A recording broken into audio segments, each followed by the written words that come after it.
So I'm Helen Sue, past president of AAPA, and we're so happy today to have a chance to talk to other past president of AAPA, Gordon Hall, who I had some questions about funding and research about Asian American, Native Hawaiian, Pacific Islander mental health.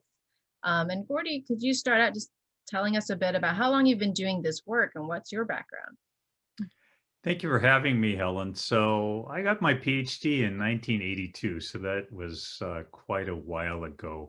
Within the past 20 years, I've been focusing on cultural adaptations of psychotherapy for Asian Americans. Before that, I was studying sexual aggression, and some of the work did include Asian Americans. So I've been in the field quite a while. Well, and not everyone knows this, but the latest demographic data is that Asian Americans, Native Hawaiians, Pacific Islanders, Desi Americans, all put together, we're about 6% of the US population, but the fastest growing group. Well, how much of the funding to do research on the health needs of AAPIs actually is there? So in the past 25 years, only 0.17% of the whole National Institutes of Health budget was devoted to projects involving Asian Americans. So this is 0.17%, whereas Asian Americans are about 22 million people, or 6% of the US population, and the fastest growing group. So this is a group the size of the 6 largest cities in the United States, which are New York, Los Angeles, Chicago, Houston, Phoenix, and Philadelphia. And it would be unconscionable to neglect those cities in some kind of policy, but that's essentially what's been done here. 0.17%, less than 1/1700ths of 1%, is almost nothing, and that's the effect. Is that almost nothing has been given to this large population of the U.S. that again is as large as the 6 largest cities in population in the United States. Wow. Yeah, not even 1% is really something. No. And what that breaks down to is 528 studies over the past quarter century. Now you might think, well, 528, that's not so bad, but that involves all types of health research. Most of that funding and most of those studies were studies on cancer and aging. When you look at mental health studies, you're talking about 1 or 2 studies per year. Mm-hmm. And of those 1 or 2 studies, not all involve clinical trials. And clinical trials, as we've seen with these COVID vaccines, are the gold standard to validate a treatment. So I did a meta-analysis in 2016 of all the available studies, randomized clinical trials at the time, and there are only 8 studies on Asian Americans, and the total samples in those studies were about 344 people. So the sum total of our knowledge about interventions with Asian Americans is based on only 8 studies. Wow. With a relatively small population, and 8 studies, 344 people. You're applying that to all different subpopulations of Asian Americans. You're applying it to all different disorders. You're applying it to all treatments. So we have a very, very limited knowledge base for our interventions. Wow. I feel like that's so impactful. I mean, first of all, as a tax-paying Asian American, to realize how little is going to any Asian American mental health, but knowing our intergroup diversity, right? Like these 8 studies are all we have to understand, the millions of Asian Americans, and that we all have, as you mentioned, different mental health needs and different population needs. And we actually then have almost no data about that. That's right. And typically what happens is that we apply what's known from white Americans to Asian Americans, but that isn't always appropriate. So what I found in some of my recent work on cultural adaptations is that Asian Americans, particularly immigrants, prefer a practical, pragmatic approach to treatments versus a more introspective approach. And we actually did some neuroimaging work and areas of the brain that are associated with personal relevance.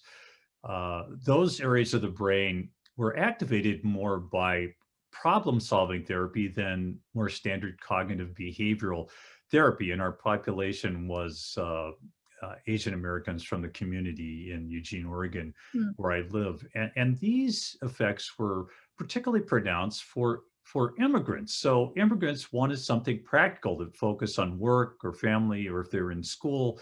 Mm. And these days, with all of the anti-Asian discrimination, I think for many Asian Americans, particularly immigrants, they're looking for something very practical. I want to be safe. I want to know that I can go get a COVID vaccine without being attacked or without somebody yelling at me. I want to go shopping. I want to be in the community. I want to be able to survive here. So that kind of practical issue is what's important, particularly now for many Asian Americans. And often those issues are not dealt with in traditional forms of psychotherapy. Mm-hmm. It's a really good point. There's a lot of people talking now about their anxiety is, for example, due to the current climate of scapegoating and harassment and health fears. It's not because just a CBT, like I have an unhelpful thinking habit, you know?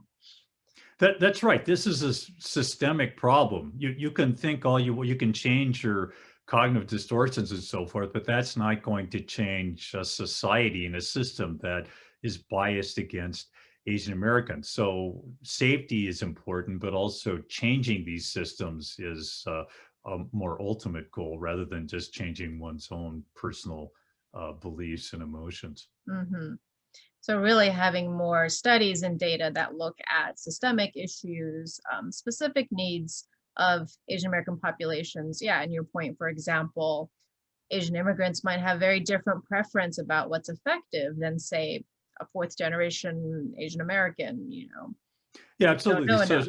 right. So some very acculturated Asian Americans might want CBT, cognitive behavioral therapy. They learned about it in college, or they're very acculturated, or they're around many people who uh, benefit from cognitive behavioral therapy. So one size does not fit all. There's some immigrants who might benefit from CBT as well. They've learned about CBT, or they see that approach as is important to them. But CBT has been the predominant approach, predominant approach in terms of evidence-based treatments. And there are other evidence-based treatments that might be practical or useful for Asian Americans that haven't been explored.